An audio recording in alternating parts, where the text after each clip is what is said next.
Hello and welcome to Canon Coffee Espresso Machines. Today we're testing this Baratza Vario espresso machine, and let's go ahead and grind some coffee.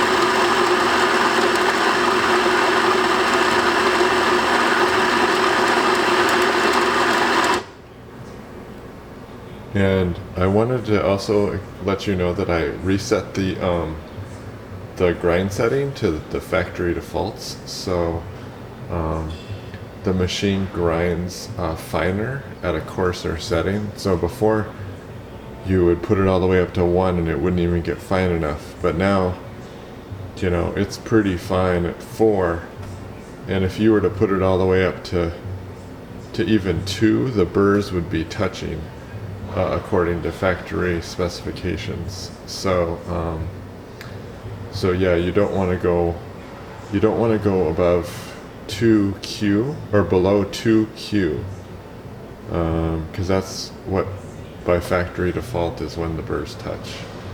And of course, the finer you go, the harder the grinder has to work. But the grinder is working well. You can see we have a nice fine grind here.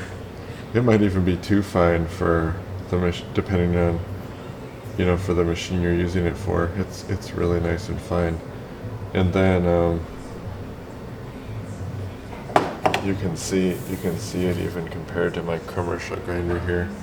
So commercial grinder is on the left and this grinder's on the right, and they're both looking the same size. So thank you for pairing with Canon Coffee. Please like our videos below. If you'd like to see more videos like this, please subscribe to our channel. Thank you.